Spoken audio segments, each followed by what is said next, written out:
Bonsoir Jacques Toubon. Bonsoir. Vous êtes défenseur des droits, ancien garde des Sceaux sous Jacques Chirac, et vous publiez aujourd'hui votre rapport annuel qui compile les réclamations des Français qui estiment que leurs droits ont été bafoués. Et ils sont de plus en plus nombreux, puisque vous avez traité près de 100 000 dossiers en 2018. 96 000. 96 000 exactement. C'est une hausse de 25% depuis que vous êtes à la tête de l'institution. Depuis 4 années et demie où je suis à la tête de l'institution. Donc ça fait 5 ans, 4 ans et demi, 5 ans. C'est le 5e rapport. Voilà, 5e rapport. Qu'est-ce qui vous a le plus marqué ces dernières années ? D'une part, justement, l'augmentation de notre activité. Et l'augmentation de notre activité, elle peut s'expliquer par le fait que nous sommes probablement, le Défenseur des droits est une institution assez jeune, 2011, nous sommes mieux connus aujourd'hui, mais je pense que c'est surtout parce qu'il existe une distance de plus en plus grande, je pense, entre beaucoup d'usagers, de justiciables, de prestataires, enfin, vous et moi, et les services publics de manière générale. C'est-à-dire que nous avons, depuis 5 ans, et ce rapport qui en quelque sorte conclut un peu cette période, le démontre, nous avons une sorte de recul des services publics, mais surtout, ce qui est pour moi le plus préoccupant, parce que mon objectif, c'est l'égalité dans l'accès aux droits par l'égalité dans l'accès aux services publics.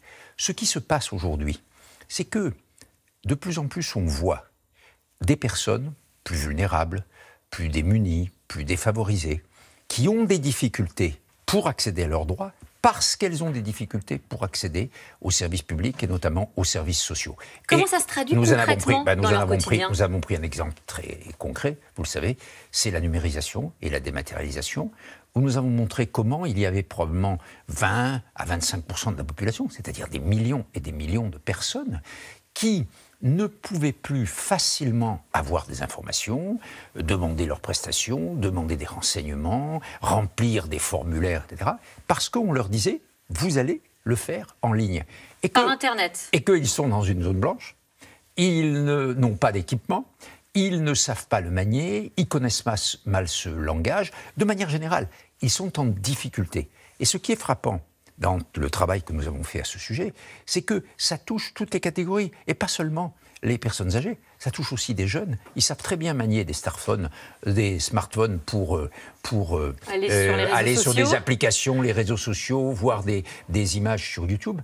Mais si vous leur dites, remplis un formulaire pour ton assurance lycéenne ou étudiante, ils auront autant de difficultés que d'autres. Et voilà, c'est un exemple. Mais il y a un vrai problème, puisque l'objectif du gouvernement, c'est 100% de ce que vous décrivez, donc de la dématérialisation d'ici 3 ans. Oui, 3 ans et demi. 3 ans et demi. On a vu quand même qu'il y avait eu un test qui avait été fait avec les cartes grises, je crois, et les permis de conduire. Ça avait été un échec. C'est là où le rôle du Défenseur des droits, ce n'est pas seulement de traiter les demandes qui lui arrivent, c'est d'en tirer des leçons. Et ces leçons que nous avons tirées, c'est clairement qu'on ne peut pas atteindre l'objectif souhaitable par ailleurs, parce que la dématérialisation, l'utilisation des nouvelles technologies, c'est un progrès, y compris un progrès pour les personnes qui ont du mal à se déplacer, par exemple, ou qui sont éloignées géographiquement, dans les zones rurales, par exemple. Donc, on ne peut pas atteindre cet objectif si on ne fait pas 2 choses destinées à ce qu'il n'y ait pas de laissé pour compte. 1, qu'il subsiste toujours un canal traditionnel, je dirais un canal papier, qu'on ne soit pas forcé de faire 100% en ligne. Donc on ait encore le choix. Et d'autre part, qu'il y ait toujours, pour les personnes qui sont le plus en difficulté, un accompagnement. Et vous avez cité un exemple, qui est un exemple de, c'est vrai, vous pensez au permis de conduire et aux cartes grises. Permis de conduire et cartes grises, ça a été fait par le ministère de l'Intérieur brutalement, à partir du 6 novembre 2017, sans beaucoup de préparation, sans beaucoup d'accompagnement. Et il y a eu des centaines de milliers de dossiers. Il y a quelques jours, je crois, vous avez vu venir Majoubi, le secrétaire d'État. Mais en revanche, je voudrais citer quelque chose. C'est qu'il y a eu 2 ans auparavant, une expérience au contraire très positive. La prime d'activité, nouveau modèle, a été décidée.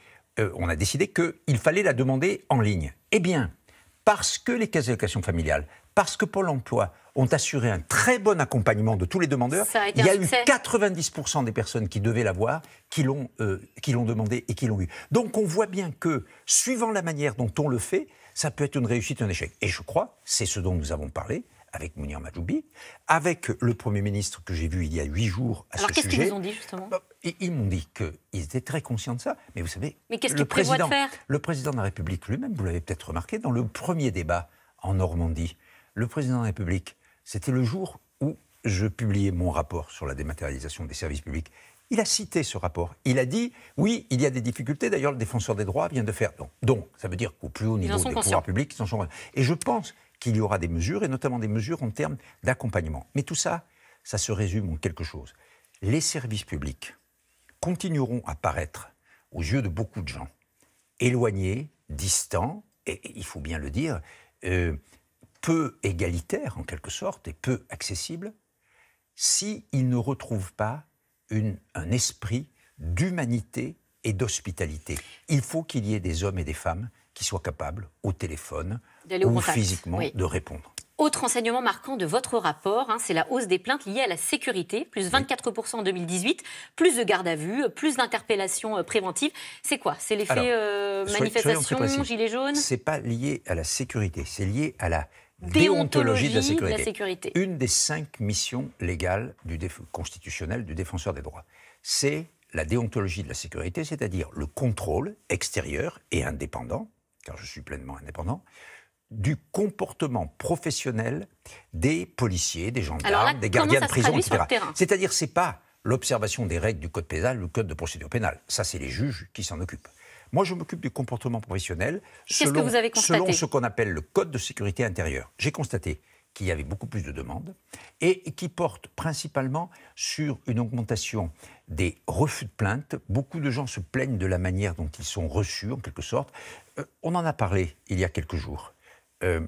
Pour lutter contre les violences faites aux femmes, il faut que les femmes puissent porter plainte dans les commissariats, qu'elles soient bien accueillies. Il y a encore des difficultés, malgré un site internet qui a été fait par le ministère de l'Intérieur, malgré des instructions qui ont été données, il faut encore une formation renforcée pour les policiers, comme pour les gendarmes d'ailleurs. Donc sur ces sujets, nous pratiquons avec beaucoup d'équilibre.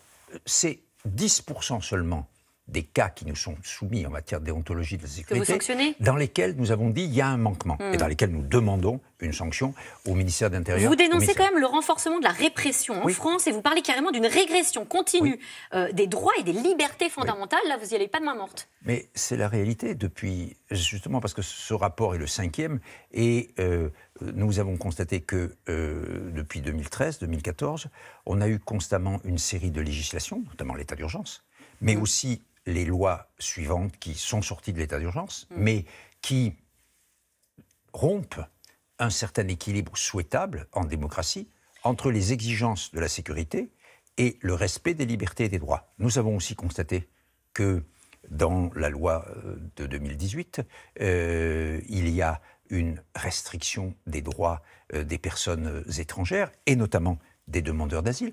Pour la première fois, il faut quand même qu'on le sache, on peut mettre en rétention administrative, c'est-à-dire priver de liberté, des personnes qui ne sont pas en séjour irrégulier, qui sont seulement des personnes déboutées du droit d'asile ou en demande de droit d'asile que l'on doit transférer dans un autre pays. C'est comme ça. Et enfin, nous avons souligné effectivement qu'en matière de maintien de l'ordre, il faut sûrement réfléchir. C'est l'objet du rapport. Il faut changer le maintien de l'ordre, il faut réfléchir à une nouvelle façon, une désescalade de la violence, par exemple. D'abord, ce n'est pas ma responsabilité, mais je ne crois pas qu'il faut changer. Je crois qu'il faut adapter nos méthodes. Il faut les adapter à la nouvelle façon qu'ont les manifestants de manifester, et qui sont mais avec moins de violence, plus de canons à eau, par exemple, plus d'informations. Je pense qu'il faut que nous nous inspirions des exemples étrangers. C'est pour ça que je ne cesse de dire, ouvrons le débat, regardons ce qui se fait. Bien, c'est entendu. Et je pense que nous aurons sur le maintien de l'ordre un débat apaisé et non pas des invectives. De près. Merci Jacques Toubon, défenseur des droits. Merci d'être venu sur notre plateau. Tout de suite, c'est dans l'air avec Caroline Roux qui revient sur la situation en Algérie. Abdelaziz Bouteflika renonce à un 5e mandat. C'est dans l'air est intitulé ce soir. Bouteflika s'en va, mais quand? Ne bougez pas.